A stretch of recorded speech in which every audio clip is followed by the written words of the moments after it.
Assalamualaikum warahmatullahi wabarakatuh. Alhamdulillahirabbil alamin. Wassalatu wassalamu ala asrofil anbiya'i wal mursalin. Sayyidina Muhammadi wa ala alihi wa sahbihi wa man tabi'ahum ila yaumiddin. Amma ba'du. Subhanaka la ilma lana illa ma 'allamtana. Wa tub alina innaka antal azizul hakim. Faqad qala Allah ta'ala fil Qur'anil Karim, a'udzu billahi minasyaitonir rajim. Bismillahirrahmanirrahim. Qalatil a'rabu amanna qul lam tu'minu walakin qulu aslamna walamma yadkhulul iman fi qulubikum al-ayah. Wa qala nabiyuna Muhammadun sallallahu alaihi wasallam, saddidu wa qaribu wa lamu annahu la yudhila ahadukum amaluhul jannata. Qalu wala anta ya Rasulullah. Qala wala anna ila ayatagummadani Allahu bimagfirati wa rahmah. Raw al ulama hadis asitah. Pertama-tama, sebelum kita melanjutkan apa yang dimaksud oleh guru besar ulama sufi yaitu Syekh Athaillah, mari kita sama-sama memanjatkan puja dan puji kehadirat Allah Subhanahu wa taala, dan kita sama-sama bersolawat kepada baginda Nabi Muhammad sallallahu alaihi wasallam agar mendapat syafaatnya dari beliau nanti di yaumil qiyamah. Alhamdulillah,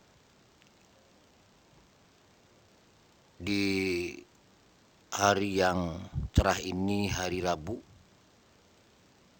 di MUI Kabupaten Purwakarta, tempatnya di Gedung Dakwah, ada sebuah kajian, diantaranya Rabu pertama yaitu kajian kitab Hikam.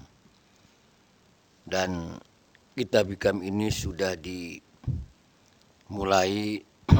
dari tahun-tahun sebelumnya. Insya Allah di dalam kajian ini akan melanjutkan yang sudah dijelaskan pada bulan-bulan yang sebelumnya, yaitu mengartikan daripada pengertian tasawuf. Bahkan pengertian tasawuf itu banyak pendapat dan banyak pandangan daripada ulama-ulama ahli sufi. Tapi kalau disimpulkan, ternyata tasawuf itu ujung-ujungnya yaitu tawajuh. Tawajuh itu adalah betul-betul menghadap kepada hadrah Allah Subhanahu wa taala. Apapun caranya, kalau itu sudah menghadap kepada hadrah Allah Subhanahu wa taala, itu disebut tasawuf menurut kebanyakan para alim ulama. Oleh karenanya, di dalam fasa ini ya, saya akan merangkan permulaan bagi orang yang mau mengenali Allah Subhanahu wa taala, bagaimana permulaan bagi orang yang mau kenal dengan Allah Subhanahu wa taala. Bahkan Syekh Athaillah di dalam kitab Hikamnya ada beberapa poin untuk permulaan mengenal Allah Subhanahu wa taala. Di antaranya poin yang akan dibahas di dalam kajian ini.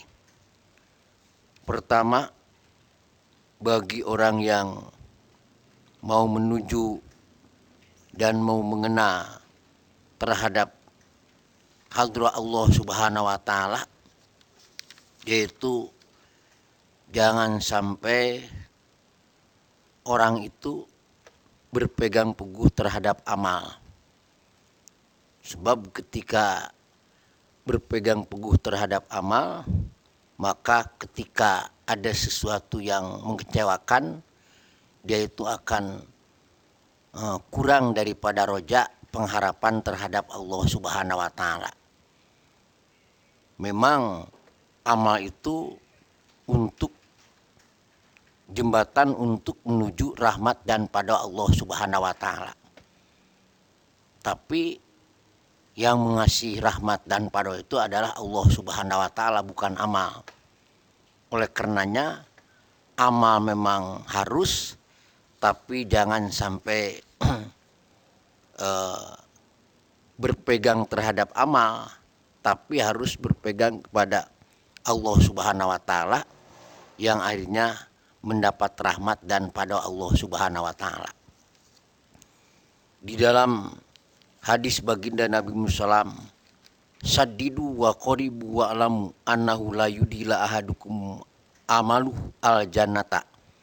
Qalu wala anta ya Rasulullah, qala wala ana ila ayatagumadianullah bimagfiratin wa rahmatin. Berlakulah kamu setepat mungkin dan sedekat mungkin, tidak berlebihan dan tidak kurang. Ketahuilah bahwa amal salah seorang daripada kalian tidak akan memasukkannya ke dalam surganya Allah Subhanahu wa taala. Mereka bertanya, engkau pun tidak ya Rasulullah? Baginda bersabda, aku pun tidak. Hanya saja Allah meliputiku dengan ampunan dan rahmat. Artinya, ternyata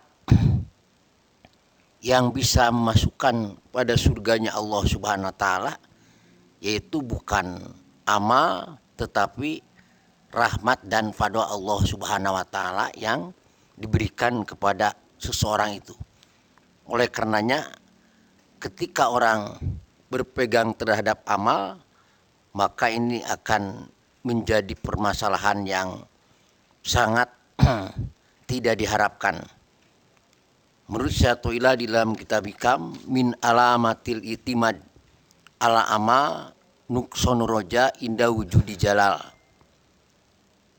Sebagian dari tanda ketergantungan kepada amal dialah kurangnya raja, kurangnya harapan, kurangnya pengharapan kepada Allah ketika terjadi sesuatu kesalahan atau ketika terjadi sesuatu dosa.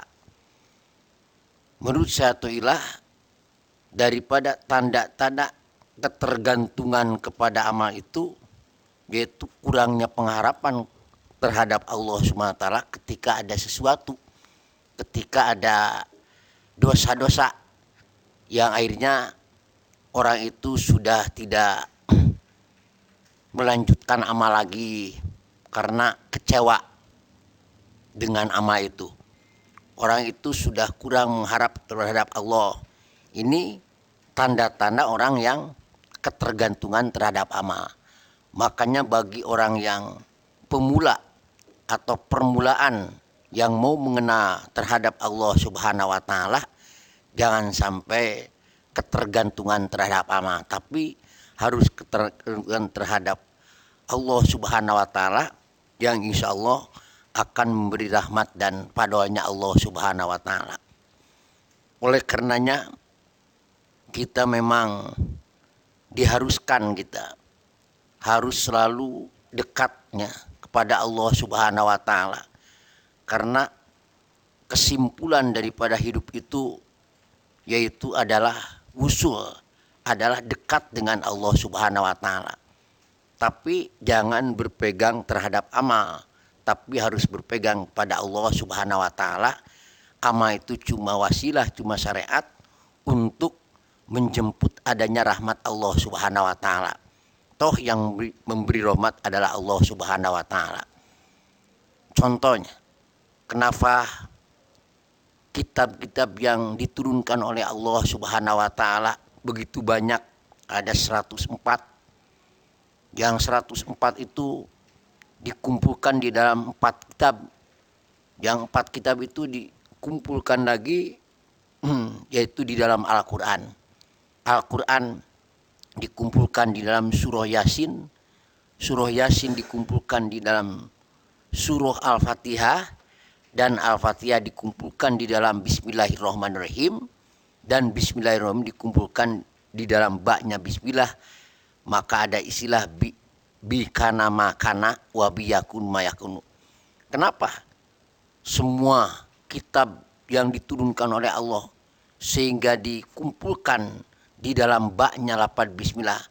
Ternyata kalau kita kaji lebih mendalam, ternyata ba itu maknanya itu ilsok. Ilsok itu adalah yaitu sampai, nyambung, wusul. Artinya bahwa secara keseluruhan air-airnya itu orang itu harus susu, harus nyambung pada Allah Subhanahu wa taala. Kalau kita di dunia ini banyak menggali keilmuan, mulai daripada ilmu fikih, tasawuf, ilmu kimia, aljabar, aritmatika, biologi, sosiologi, tapi tidak usul, itu tidak punya arti yang luar biasa. Oleh karenanya, yuk kita kalau mau pemula daripada orang yang mengenal pada Allah Subhanahu wa taala, jangan sampai istilah berpegang terhadap amal, karena amal itu tidak ada apa-apanya kalau tidak dikasih rahmat dan fadl oleh Allah Subhanahu wa taala. Artinya kita bukan tidak boleh beramal, harus beramal, karena beramal itu jembatan untuk meraih fadl dan rahmat. Toh sesudah beramal ternyata tidak punya rahmat dan fadl, mungkin kehendak Allah Subhanahu wa taala. Tapi insya Allah dengan beramal kita akan mendapat rahmat dan fadl Allah Subhanahu wa taala. Maka kita jangan berhenti beramal terhadap Allah Subhanahu wa taala. Insya Allah dengan beramal akan mendapat rahmat Allah Subhanahu wa taala. Tapi jangan sampai berpegang terhadap amal, karena amal tidak mempunyai pengaruh untuk dirinya manusia itu. Itu mungkin yang bisa diberikan di dalam kajian kitab Hikam ini. Mudah-mudahan ada manfaat, dan mudah-mudahan kita sebagai hamba Allah Subhanahu wa taala, walaupun jauh daripada arif, jauh daripada wusul, jauh daripada mendekatkan diri terhadap Allah Subhanahu wa taala, tapi mudah-mudahan dengan mendengarkan kajian hikam ini kita bisa berkumpul bersama dengan orang-orang yang arif, dengan orang-orang yang dekat diri terhadap Allah Subhanahu wa taala, dengan orang-orang yang wusul terhadap Allah Subhanahu wa taala. Yang pada akhirnya kalau kita selalu mau dikasih oleh rahmat oleh Allah Subhanahu wa taala dan pengen ditutupi kejelekan nanti di yaumul kiamah, ya, dan kejelekan amal nanti di poe kiamah, dan tidak mau disebarkan bukunya nanti di hari kiamah, kita harus selalu membaca doa yang selalu dibaca oleh baginda Nabi Muhammad sallallahu alaihi wasallam, yaitu Allahumma inna maghfirataka arja min amali wa inna rahmataka awsa'u min dan bi Allahumma ilam akun ahlan an ablugo rahmataka fa rahmatuka ahlun an tablugani di anna wasi'at kulla syai'in ya arhamar rahimin. Insyaallah Dua ini sangat bermanfaat bagi hamba-hamba yang mau pengen rahmat Allah Subhanahu wa taala dan ampunan daripada Allah Subhanahu wa taala. Mungkin itu yang bisa diberikan di dalam kajian ini, mudah-mudahan manfaat bagi kita sekalian. Sekian dan terima kasih. Udma sopada makadarullah muwaffiq ila aqwamit thoriq. Assalamualaikum warahmatullahi wabarakatuh.